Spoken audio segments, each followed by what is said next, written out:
একটা ছেলেকে আমি মদিনার কামলিওয়ালার ছাত্র কেন বানাইলা না? সবগুলাকে ইহুদি খ্রিস্টানের অনুসারী বানাইলা। ও বাপ, তোর পোলা এইভাবে চুলের এমনি করে ঘুরাই নিচের দিকের গুলা কাটিয়া উপরের তুবা একটা বানাই রাখে। তুবা এখন ভারতের মহিলা একটা নারায়ে তাকবীরের ধ্বনি দিছে, বাংলাদেশ পুরাটা আল্লাহু আকবার নড়ে চড়ে উঠছে এই নারায়ে তাকবীরের ধ্বনির কারণে। আমি তো জিজ্ঞেস করি, এখন যে তোমরা নড়ে চড়ে উঠলা কার বিরুদ্ধে? মোদির বিরুদ্ধে, ভারতের বিরুদ্ধে, ভারতীয় কালচারের বিরুদ্ধে। এই ভারতীয় কালচার গুলাকে মুসলমানের সমাজে প্রতিষ্ঠিত করতেছে কে? তোরা মুসলমানের সন্তানেরা। না হলে হিন্দুর মতো চুল কাটস কেন? হিন্দুর মতো বিয়ের গায়ে হলুদের অনুষ্ঠান করস কেন? হিন্দুদের দুর্গা পূজায় যাস কেন? ও মুসলমানের সন্তানেরা, তোদের কোরবানির অনুষ্ঠান দেখার জন্য তারা আসে না, তোদের বিয়ের অনুষ্ঠানে তারা আসে না, তোদের ওয়াজ মাহফিল অনুষ্ঠানে তারা আসে না, তোরা কেন সেখানে যাস? ওই হিন্দুয়ানি যত কালচার, সমস্ত কালচার গুলাতে তোরাই তো প্রতিষ্ঠিত করতেছ। ওরে দোস্ত, কিয়ামতের ময়দানে আল্লাহ পাকের আদালতে আল্লাহর হাবিব জনাব মুহাম্মদুর রাসূলুল্লাহ সাল্লাল্লাহু আলাইহি ওয়াসাল্লাম জিজ্ঞেস করবে, উম্মত তোর ঘরে আমার 5টা উম্মত আমানত স্বরূপ আল্লাহ পাক পাঠাইছিলেন, তুই এই আমানতের কতটুকু হেফাজত করছ, কতটুকু রক্ষা করছ? আমার উম্মতকে তুই দোয়ায়ে কুনুতটা শিক্ষা দিছিলি কিনা? তাশাহুদটা শুদ্ধ করে শিখাইছিলি কিনা? দরুদ শরীফটা শুদ্ধ করে শিখাইছিলি কিনা? জানাজার দোয়াটা শুদ্ধ করে শিখাইছিলি কিনা? তোর ছেলে শুদ্ধ করে কোরআন শরীফের তেলাওয়াতটা জানতো কিনা? এই কাজগুলা করছ কিনা? নাকি আমানতের খেয়ানত করছ? তোর ছেলে কোথায় যেতেছে, কি করতেছে, ইসলামী অনুশাসন মানে কি মানে না, সেই কথার দিকে তুই বাবা খোঁজ কেন রাখলি না? তুই তো 1 নম্বরের খেয়ানতকারী। আল্লাহু আকবার। ও ভাইরা, দোস্ত আবাব, এই মাহফিল গুলা এক একটা হসপিটাল। এখানে যারা ওয়াজ করেন ওলামায়ে কেরাম বুজুর্গানে দ্বীন, এগুলা হলেন এক একজন এফসিপিএস এফআরসিএস ডাক্তার। উনাদের বয়ানগুলা প্রেসক্রিপশন, এগুলার দ্বারা মানুষের কলবের রোগের চিকিৎসা হয়। কিন্তু দুর্ভাগ্য হলেও সত্য, আজকে থেকে 10 বছর আগে ওয়াজ মাহফিলের সংখ্যা ছিল আরো কম, কিন্তু রুগীও ছিল আরো কম। দিন দিন ওয়াজ মাহফিলের সংখ্যা যত বাড়তেছে, রুগীর সংখ্যাও তত বাড়তেছে। এর কারণটা কি? এর কারণ হলো প্রকৃত রুগী যারা তারা হসপিটালে আসে না, হসপিটালে আসে তুলনামূলক সুস্থ যারা তারা। জি বুঝি থাকলে বলেন না, নামাজি সুস্থ না বেনামাজি সুস্থ? যার কে বেনামাজি বলে সুস্থ বলে, ভালো করে বুঝের। নামাজি সুস্থ না বেনামাজি সুস্থ? মদদি সুস্থ না যে মদ খায় না হে সুস্থ? সুদ খায় যে সে সুস্থ না সুদ না খায় যে সে সুস্থ? আমার ভাইয়েরা, দোস্ত আবাব, যদি এটা বুঝি থাকেন, এইবার চতুর্দিকে আপনার ডাইনে বামে সামনে পিছে তাকান। আজকের মাহফিলে উপস্থিত শ্রোতা যারা আছে, এরা তুলনামূলক নামাজিগণ না বেনামাজিগণ? এগুলা তুলনামূলক মদদিগণ না মদ সারাগণ? তাহলে সুস্থ মানুষগুলা হাসপাতালে, রোগীর গোষ্ঠী হাসপাতালে আসে না। তোই আল্লাহু আকবার, রোগীর সংখ্যা বাড়বে না তো কি হবে? ওয়াজ মাহফিল আরো যদিও বাড়ে, এই রোগীগুলাকে হাসপাতালে আনার ব্যবস্থা যদি গ্রহণ না করেন, তাহলে হসপিটাল আরো যদি বাড়ে, রোগের চিকিৎসা হবে না। আপনাদের পরিবারের মধ্যে কোনো একটা মানুষ যদি অসুস্থ হয়, নিজে নিজে যদি হসপিটালে যেতে না পারে, তাহলে অন্যরা, অভিভাবকেরা, আত্মীয় স্বজনেরা তাকে হসপিটালে নিয়ে যায়।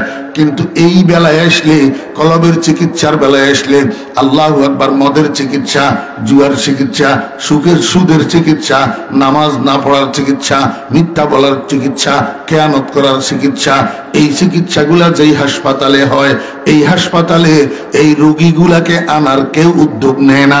বাপেও বলে না ওয়াজের মাহফিলে চল, বড় ভাইও বলে না বাবারে ওয়াজ মাহফিলে চল, চাচাইও বলে না, জ্যাঠাইও বলে না, কেউ বলে না, কেউ তাদেরকে হসপিটালে আনার উদ্যোগ গ্রহণ করে না। এই কারণেই তো দিন দিন রোগীর সংখ্যা বাড়তে আছে। আমার ভাইরা, দোস্ত আহবাব, উম্মতের দরদ অন্তরের মধ্যে নিয়ে আজকে থেকে প্রতিজ্ঞা করেন, যার যার ফ্যামিলিতে এরকম রোগী আছে, যার যার বাড়িতে এরকম রোগী আছে, তাদেরকে মায়া করি, মহব্বত করি, তাদেরকে সহযোগিতা করি, দয়া করি, প্রয়োজনে নাস্তা খাওয়াইয়া, প্রয়োজনে হাওলাত দিয়া এদেরকে ওয়াজ মাহফিলে আনার ব্যবস্থা করবেন, এদেরকে মসজিদের সাথে লাগাইয়া দেওয়ার ব্যবস্থা করবেন। তো দেখবেন ইনশাল্লাহ রোগী আর রোগী থাকবে না, চিকিৎসা হইয়া যাবে।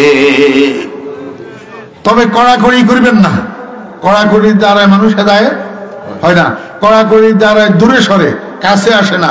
যা কিছু করবেন মায়া মহব্বতের সাথে করবেন, দয়া এহসানের সাথে করবেন। দয়া এহসান মায়া মহব্বতের দ্বারা মানুষকে বশীভূত বানানো যায়, কড়াকড়ির দ্বারায় বশীভূত বানানো যায় না। আল্লাহ পাক আমাদেরকে তৌফিক দান করেন।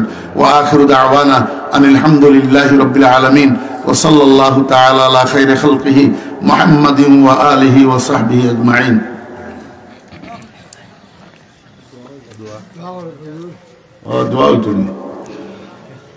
আলহামদুলিল্লাহি রাব্বিল আলামিন ওয়াস সালাতু ওয়াস সালামু আলা আশরাফিল আমবিয়াই ওয়াল মুরসালিন। রব্বানা যালামনা আনফুসানা ওয়া ইল্লাম তাগফির লানা ওয়া তারহামনা লানাকুনান্না মিনাল খাসিরিন। ইয়া আল্লাহ, আজকের এই মাহফিলকে কবুল ফরমান। ইয়া আল্লাহ, যত আলোচনা হয়েছে দয়া করে ভুল ত্রুটি মাফ করে দেন, সহি কথাগুলোর উপরে আমাদেরকে আমল করার তৌফিক দেন। ইয়া আল্লাহ, এই মাহফিলের যারা আয়োজন করেছেন, টাকা দিয়া, পয়সা দিয়া, শ্রম দিয়া, সময় দিয়া, আয় আল্লাহ, সকলের সব ধরনের মেহনত, কুরবানি, দান সদকাগুলাকে কবুল ফরমান। ইয়া আল্লাহ, এর উসিলায় সকলের দুনিয়া আখিরাতকে আবাদ করে দেন, দুনিয়া আখিরাতকে সুন্দর করে দেন। ইয়া আল্লাহ, আমরা যারা হাত উঠেছি আমাদের ঈমান আমলের মধ্যে বরকত দেন, আমাদের হায়াতের মধ্যে বরকত দেন, আমাদের রুজি রোজগারের মধ্যে বরকত দেন। ইয়া আল্লাহ, আমাদের জীবনের গুনাহগুলা মাফ করে দেন, আমাদের মুরব্বীদের গুনাহ মাফ করে দেন, আমাদের বিবি বাচ্চা গুনাহ মাফ করে দেন। ইয়া আল্লাহ, আপনার কিছু বান্দা আমার ভাইরা এই রাত্রে শীতের মধ্যে আপনার শাহী দরবারে দুইখানা খালি হাত উঠে রাখছেন। ইয়া আল্লাহ, আমাদের হাতগুলা খালি ফেরত দিয়েন না, সবগুলা আপনার রহমতের দ্বারায় ভর্তি করে দেন। ইয়া আল্লাহ, এই মাহফিলের উসিলায় এই এলাকার উপরে আল্লাহ গঙ্গা দিয়ামালি গ্রামের উপর রহমত নাজিল ফরমান। ইয়া আল্লাহ, এই এলাকার মধ্যে যত কবরস্থান আছে সমস্ত কবরস্থানের মধ্যে গানের কবর আযাব মাফ করে দেন। ইয়া আল্লাহ, যে সমস্ত ভাইরা প্রবাসে আছে, বিদেশে আছে, বিদেশে থাকিয়া মাহফিলের সহযোগিতা করতেছে, মাহফিলের আয়োজন করতেছে, এ আল্লাহ সকলের প্রবাস জীবনকে নিরাপদ বানাইয়া দেন, সেহত ও আফিয়তে রাখেন, রোগ সুখ বিপদ আপদের থেকে হেফাজত ফরমান, রুজি রোজগারের মধ্যে বরকত দান করেন। এ আল্লাহ, খাস করে মাওলানা আক্তার সাহেবের আল্লাহ সেহত ও আফিয়তে রাখেন। আল্লাহ ওনার হায়াতের মধ্যে বরকত দান করেন, ওনার রুজি রোজগারের মধ্যে বরকত দান করেন। ইয়া আল্লাহ, ওনার চিন্তা চেতনা গবেষণার মধ্যে আরো বরকত দান করেন, আরো বেশি বেশি দ্বীনের খেদমত করার জন্য তৌফিক দান করেন। যে সমস্ত ভাইয়েরা দোয়া চেয়েছেন, কার কি হাজত আছে আপনার জানা আছে, সকলের মুবাহ হাজাত পূরণ করে দেন, মাকাসিদে হাসানা পূরণ করে দেন, সমস্ত মা বোনদের জীবনের গুনাহ মাফ করে দেন, মনের নেক কামনা বাসনা পূরণ করে দেন, সমস্ত মা বোনদেরকে নেককার দিনদার পর্দানসী বানাইয়া দেন। ইয়া আল্লাহ, এই মাহফিলের উসিলায় গুঙ্গাদিয়া মালিক গ্রামের সমস্ত যুবক তরুণদেরকে নামাজি বানাইয়া দেন, দিনদার বানাইয়া দেন, চরিত্রবান বানাইয়া দেন। ইয়া আল্লাহ, আপনার হাবিবের সদকা দোয়া দরখাস্ত কবুল ফরমান। আপনার হাবিবের দরবারে কোটি কোটি দরুদ ও সালামের হাদিয়া পৌঁছান। আল্লাহুম্মা বারিক লানা ফি রজব ওয়া শাবান ওয়া বাল্লিগনা রমাদান। وصلى الله تعالى على خير خلقه محمد وآله وصحبه أجمعين برحمتك يا أرحم الراحمين.